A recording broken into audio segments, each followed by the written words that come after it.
Hello students, welcome to economic class. So children, in this video we are going to start chapter number 4, organization of data. This video is for class 11th economics and the subject is statistics for economics, the second book of economics. As you can see, I have written statistics. This is video number 12 and chapter number 4. So children, because in this video we are going to start chapter number 4, it means chapter 1, chapter 2 and chapter 3 already has been covered in the video series, and today we are going to start chapter number 4. So I would like to suggest for those students who is joining the class first time or who is watching this video first time, should watch the previous video I have already uploaded in my YouTube channel economic class CBSE. यहाँ पर आप जाएंगे, आपको हमारे channel पे economic class में 11th class micro economics और statistics for economics, 12th class के लिए माइक्रो इकोनॉमिक्स और बहुत जल्द मैं Indian economic development for 12th class भी स्टार्ट करने वाला हूँ. सो चिल्ड्रन, ये तो हो गई कॉमर्शियल बात. अब बात करते हैं आपके प्रॉफिट की. So children, as the name suggest, organisation of data. In the very first chapter of statistics I told you the introduction. I told you what is the use of data, what is the meaning of data, right? After that I told you the collection of data, primary data, secondary data, and in third chapter we discuss about the method of statistical inquiry. In that chapter we discuss about census and sample method, right? So we have collected the data. Now we have already collected the data. The data has raw data. Whatever data we have collected are called as raw data, are in irregular manner, right? I have collected so many data and their data are kept in this box. For example, ये एक box है.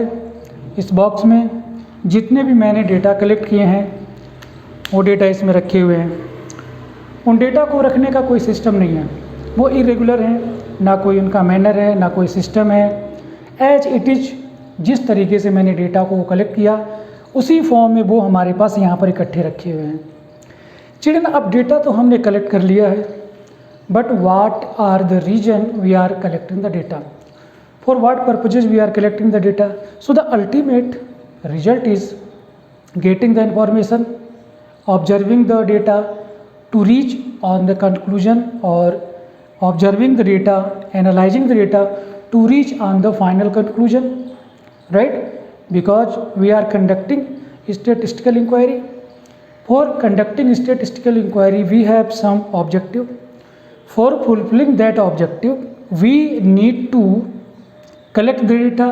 Data has been collected. Now we need to get the result. We need to get the final answer. We need to get the objective from the data. So the data should be arranged in such a manner so that you can obtain maximum result with less effort.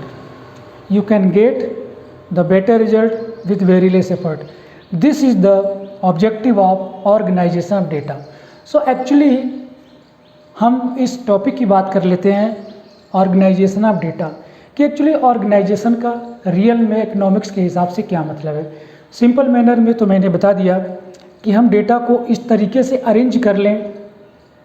अब arrange कैसे कैसे करें ये तो हम chapter में आगे हम लोग स्टडी करेंगे, लेकिन अभी हम लेमैन के लैंग्वेज में ये कह सकते हैं कि आपने जो डेटा कलेक्ट किया है उसको आप एक सिस्टम में अरेंज करें, ऑर्गेनाइज करें, और जितने भी सिमिलर काइंड ऑफ आइटम्स हैं, होमोजीनियस आइटम है, वो एक जगह, जो दूसरे डिफरेंट सिमिलैरिटी के साथ ऑब्जेक्टिव वो अलग.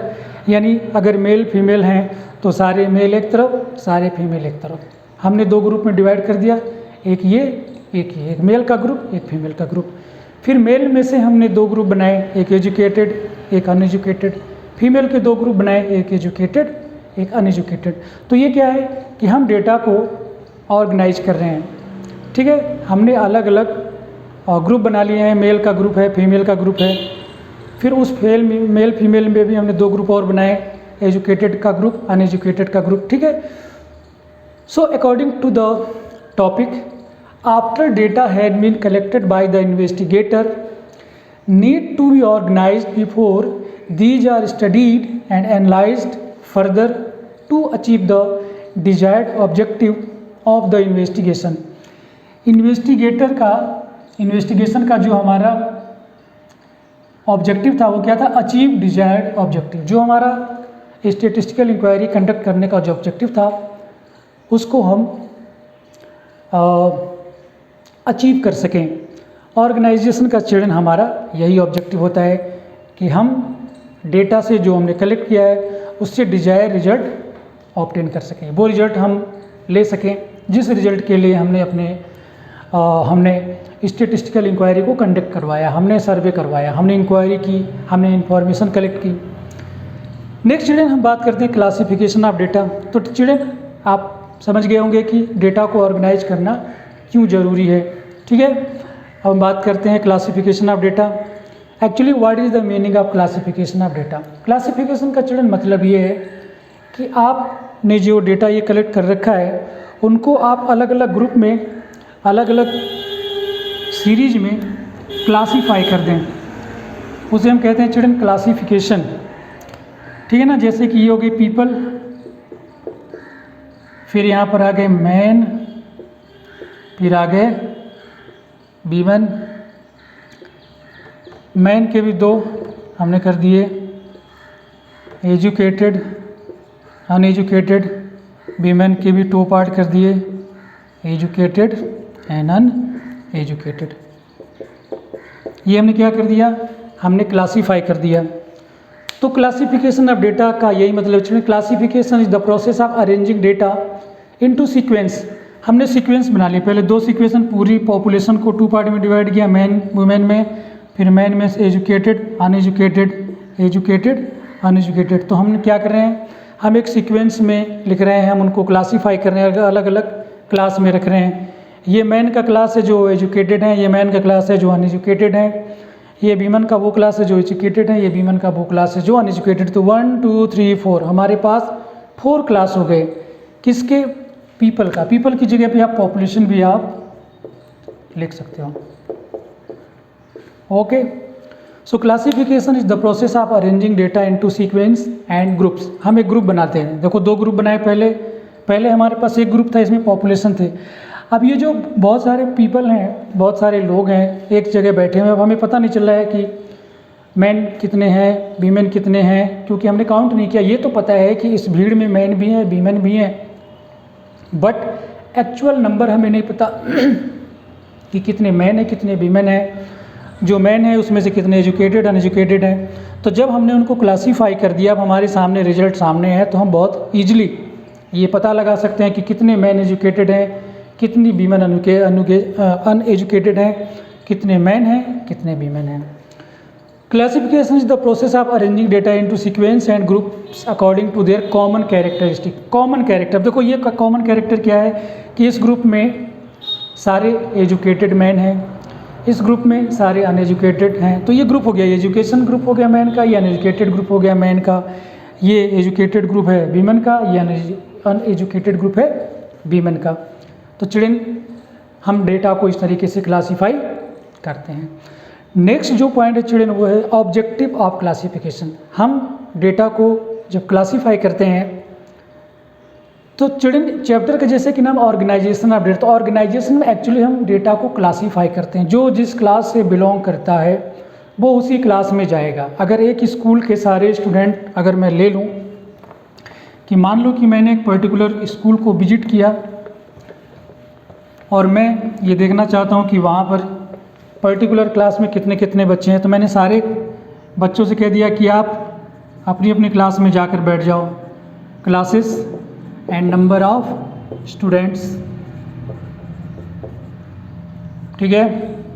ये फर्स्ट क्लास है, सेकंड क्लास है, थर्ड क्लास है, फोर्थ क्लास है, फिफ्थ क्लास है। 60 बच्चे हैं फर्स्ट क्लास में, 40 बच्चे हैं सेकंड क्लास में, 30 हैं थर्ड क्लास में, 80 हैं फोर्थ क्लास में, 100 हैं। ये क्या हो गया, ये एक हमारे पास क्लास आ गई। अब हमने ये सब हमारे अलग अलग क्लास हैं। आप देख सकते हो कि हमने 2 क्लास में, वो हमारे पास डिफरेंट क्लास है और ये उनके ग्रुप है। अब इन सबके कॉमन कैरेक्टर हैं। जो फर्स्ट क्लास के जो 60 बच्चे हैं उनमें आपस में कॉमन कैरेक्टर है, उनकी बुक्स एक जैसी होगी, उनकी एज भी लगभग सिमिलर होती है। तो हर क्लास के अपने अलग फीचर हैं। तो हम जब क्लासीफाई करते हैं तो हम उनकी सिमिलर काइंड ऑफ कैरेक्टरिस्टिक्स को कंसिडर करते हैं। ऑब्जेक्टिव ऑफ क्लासिफिकेशन चिल्ड्रन, सबसे पहले देखो जो पॉइंट है वो है to present the information into a simple form. अभी मैंने आपको बताया कि जो डेटा मैंने कलेक्ट कर रखा है उसमें 1000 लोग हैं, उसमें बॉय भी हैं, गर्ल्स भी हैं, मैन भी हैं, वीमेन भी हैं, लेकिन पर्टिकुलर हमें ये पता नहीं है कि कितने बॉय हैं, कितने गर्ल हैं, कितने मैन हैं, कितने वीमेन हैं। तो मैं क्या करूँगा कि उनको अलग अलग ग्रुप में बना दूँगा। यहाँ पे मैंने लिख लिया मैन, यहाँ पे हमने लिख लिया वीमेन, यहाँ पे लिख लिया मैंने बॉयज़, यहाँ पे लिख लिया मैंने गर्ल्स। ठीक है, अब हमारे पास ये फोर ग्रुप हो गए। हमने अपने डेटा को इस तरीके से अरेंज कर लिया। ठीक है ना, यहाँ पे लिख देता हूँ मैं पीपल, यहाँ पे मैंने लिख दिया number.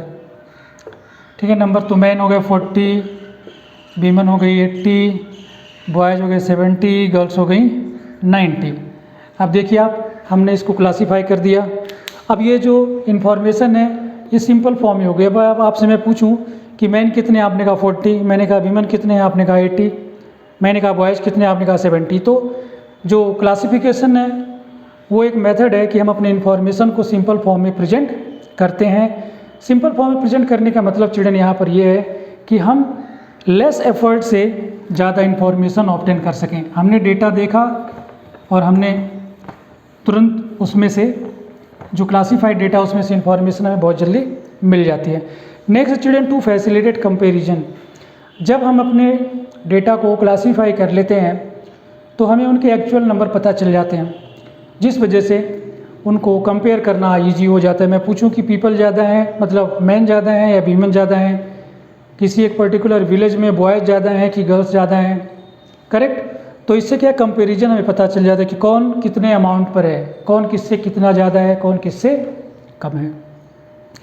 Next children, scientific arrangement. Scientific arrangement का मतलब चिल्ड्रन ये है कि हमने अलग अलग क्लास बना लिया। ठीक है ना, हमने अलग अलग क्लास बना लिए, क्लास 1, क्लास 2, क्लास 3, क्लास 4। अब ये अलग अलग क्लास में हमने डेटा को अरेंज कर दिया। तो ये क्या है, एक साइंटिफिक मेथड हो जाता है जिससे हमें आसानी से इंफॉर्मेशन मिल जाती है। साइंटिफिक वही चिल्ड्रन जिसमें हम कोई सिस्टम अप्लाई कर सके, कोई मेथड अप्लाई कर सके, वो मेथड कॉमनली यूज हो सके। तो इसी को हम कहते हैं साइंटिफिक अरेंजमेंट। हम क्लासीफाई मतलब अपने डेटा को साइंटिफिकली अरेंज कर लेते हैं डिफरेंट क्लास में। Next children, to provide base for the presentation of data. Data को प्रेजेंट कैसे करना है, इसका बेस हमें क्लासिफिकेशन से मिलता है। ठीक है ना, कि हमारे जो डेटा है वो कितने उसमें कैरेक्टर हैं। अगर मैं फ्रूट की बात करूँ, उसमें मैंगो भी है, ऑरेंज भी है, बनाना भी है, ग्रेप्स भी हैं। तो ये बनाना का ग्रुप बनाना में चला जाएगा, एप्पल वाला एप्पल ग्रुप में चला जाएगा, ग्रेप्स वाला ग्रेप में, मैंगो वाला मैंगो में। तो ये क्लासिफिकेशन का एक बेस होता है। ठीक है ना, कि अगर हम डेटा को प्रेजेंट करें तो प्रेजेंट करने का बेस जो है हमें क्लासिफिकेशन से मिलता है। जैसे आपने मैथमेटिक्स में 9th और 10th क्लास में देखा होगा कि आपने जो डेटा वाला चैप्टर था उसको क्या कहते हैं, शायद मुझे याद नहीं आ रहा है। तो उसमें आपने देखा होगा कि आपके सामने एक टेबल थी, उस टेबल को यूज करके आप फ्रीक्वेंसी डिस्ट्रीब्यूशन टेबल बनाया करते थे। आपने देखा होगा कि इस तरीके से हमें एक टेबल मिल जाती है। यहाँ पे आप लिख लो क्लासेस, यहाँ लिख लो नंबर ऑफ स्टूडेंट्स। ठीक है ना, हमने यहाँ पर 4 क्लास बना लिया, 9th, 10th, 11th and 12th। अभी हो गए 90, ये हो गया 45, ये हो गया 86, ये हो गया 74। अब आप इनको ग्राफिकली प्रेजेंट कर सकते हैं। यहाँ पे आप लिख लो क्लासेस, ये क्लासेस हो गया, फर्स्ट ये 9th क्लास हो गया, 10th class, 11th class and ये हो गया आपका 12th क्लास। यहाँ पर आप लिख लो नंबर ऑफ स्टूडेंट्स। अब देखो हमारे पास ये टेबल है, ये क्लासीफाइड टेबल है, ये डेटा जो है क्लास में पहले से, तो इसको यूज करके मैं इसको प्रेजेंट कर सकता हूँ ग्राफ में। अब यहाँ पर आप लिख सकते हो, यहाँ पे मैंने लिख दिया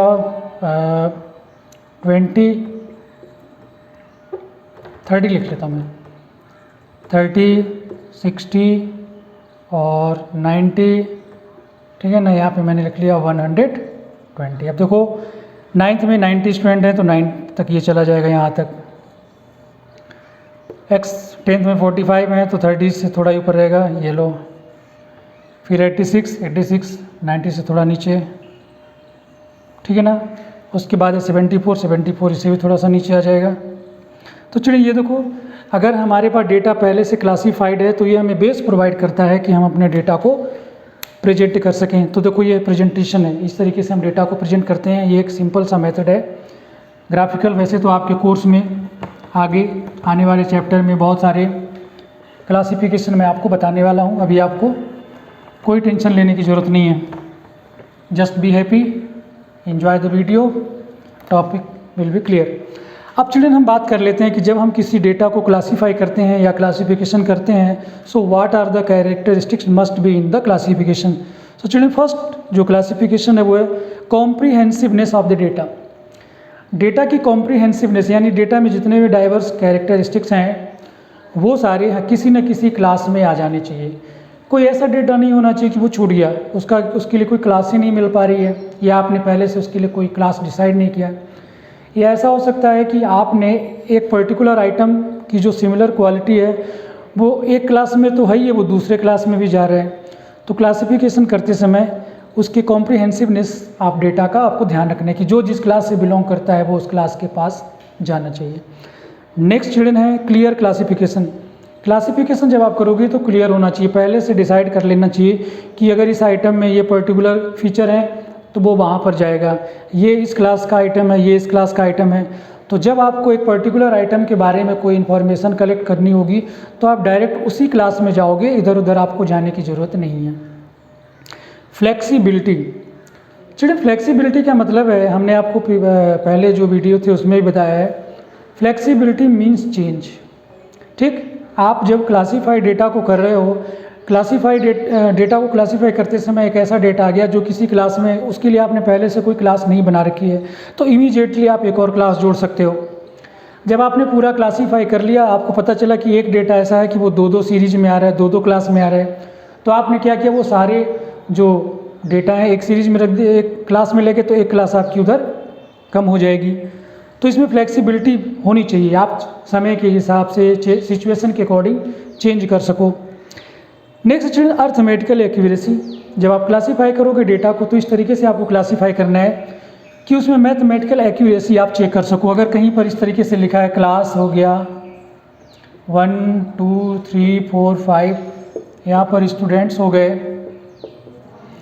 तो ये 40 हो गया, 80 हो गया, 90 हो गया, 60 हो गया और ये 70 हो गया, तो आप इसको मैथमेटिकली कैलकुलेट कर सको। अगर मैं पूछूं, मान लो एक स्कूल है जिसमें क्लासेस हैं 1 से लेकर 5 तक, अब मैं पूछूं कि उस क्लास में टोटल कितने स्टूडेंट हैं, ठीक है ना, तो आप यहाँ से पता लगा सकते हैं। आप इसको टोटल कर लो, 4 8 12, 12 8 20 एंड 21, 21 एंड 6 27, 27 और 3 30 34, 340 स्टूडेंट हैं। ये हो गया मैथमेटिकल एक्यूरेसी कि आपका जो मैथमेटिकल कैलकुलेशन है वो लगभग एक्यूरेट होना चाहिए। नेक्स्ट चिल्ड्रन हम बात करते हैं suitable to objectives of the inquiry. आप जिस टाइप की इंक्वायरी कर रहे हो, क्लासिफिकेशन भी उसी के हिसाब से होना चाहिए कि आप हर डेटा को किसी न किसी क्लास में आप इंक्लूड करो। कोई भी डेटा ऐसा नहीं रह जाए कि वो किसी न किसी क्लास में नहीं गया है, और आपकी जो इंक्वायरी का ऑब्जेक्टिव है वो भी फुलफिल होना चाहिए, ठीक है ना। कि जो हमारा ऑब्जेक्टिव है कि मैं एक पर्टिकुलर एरिया में ये जानना चाहता हूँ कि वहाँ के जो रहने वाले लोग हैं, कितने लोग SBI में एक अकाउंट है, कितने लोगों का बैंक ऑफ बड़ौदा में है, कितने का पंजाब नेशनल में बैंक में मतलब अकाउंट है। तो ये क्या है कि हमारी ऑब्जेक्टिव के हिसाब से हमारा क्लासिफिकेशन होना चाहिए। नेक्स्ट जो homogeneity of the data, data की चिल्ड्रन होमोजीनिटी बनी रही। देखो इसमें ज़्यादा नहीं, होमोजीनिटी का मतलब ये है कि एक पर्टिकुलर डेटा जिस ग्रुप का है वो उस ग्रुप में जाना चाहिए और उस ग्रुप में जितने भी आइटम हैं वो सिमिलर काइंड ऑफ फीचर में होने चाहिए, उनमें होमोजीनियस होना चाहिए, होमोजीनिटी होनी चाहिए। तो चिल्ड्रन ये तो हो गया अपना पहले ऑर्गेनाइजेशन ऑफ डेटा की हमें ज़रूरत क्यों पड़ती है, क्लासिफिकेशन ऑफ डेटा क्या होता है, क्लासिफिकेशन का ऑब्जेक्टिव क्या होता है। उसके बाद हमने आपको बताया कि क्लासिफिकेशन में कौन कौन से कैरेक्टर होना चाहिए, इनके बिना आपका क्लासिफिकेशन जो है पर्पजफुल नहीं हो पाएगा। अब चिल्ड्रन हम लोग बात कर लेते हैं मेथड ऑफ क्लासिफिकेशन। जब हम अपने डेटा को क्लासीफाई करते हैं तो हम इस बेसिस पे करते हैं, हमारे पास 4 बेसिस हैं, हम उनके बारे में 1 बाय 1 बात करते हैं। चिल्ड्रन फर्स्ट जो बेस है क्रोनोलॉजिकल क्लासिफिकेशन। क्रोनोलॉजिकल क्लासिफिकेशन जो होता है वो क्या होता है, on the basis of time. Time के बेस पर हम अपने डेटा को क्लासिफाई करते हैं। मैं आपको एक इसका एग्जांपल देता हूँ कि यहाँ पर तो मैंने लिख लिया ईयर्स, यहाँ पे लिख लिया वीट प्रोडक्शन,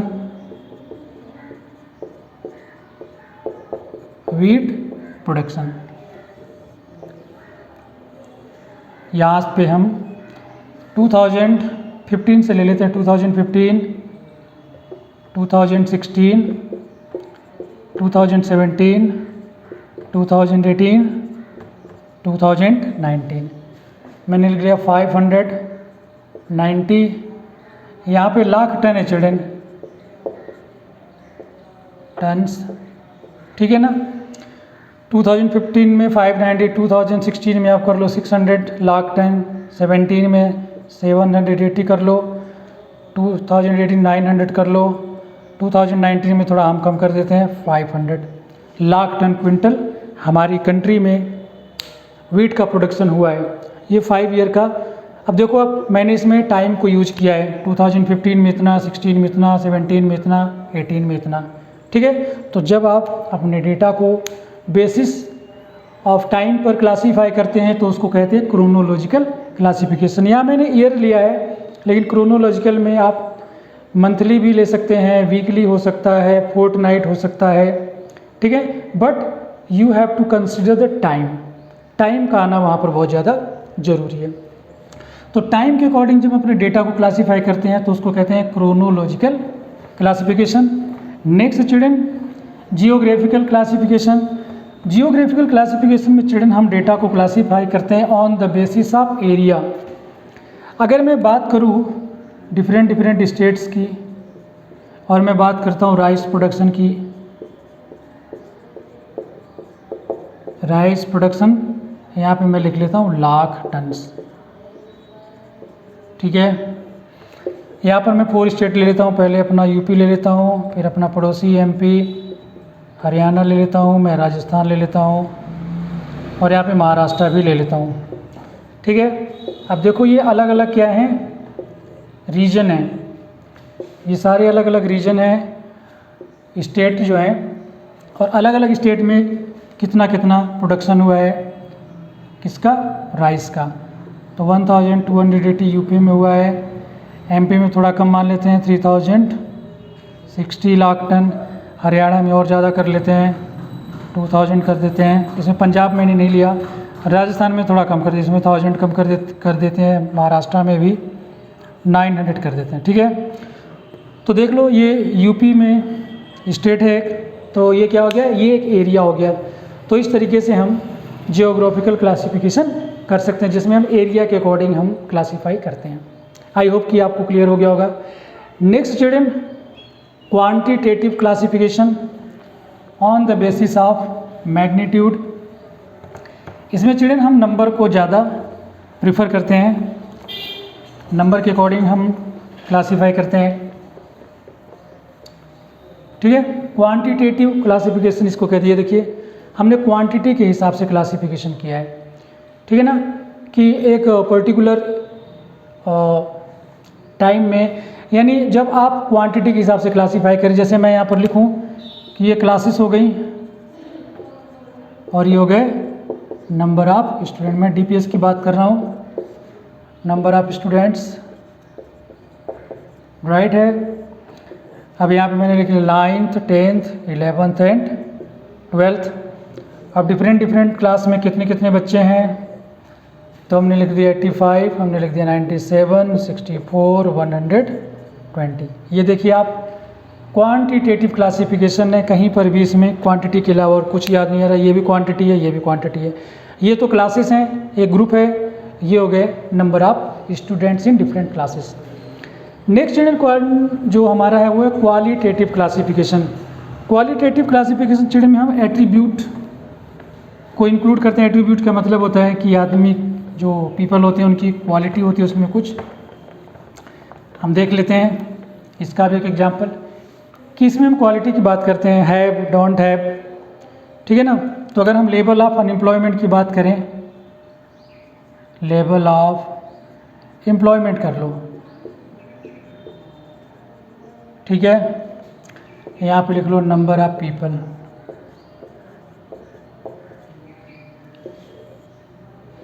यहाँ पे मैं नंबर ऑफ पीपल ले लेता हूँ। अब मैंने लिख दिया रूरल, ठीक है। रूरल में मैंने लिख दिया एजुकेटेड, मैंने लिख दिया अनएजुकेटेड। यहाँ पे मैं लिख देता हूँ अर्बन, अर्बन में मैंने लिख दिया एजुकेटेड। ये हो गया अनएजुकेटेड,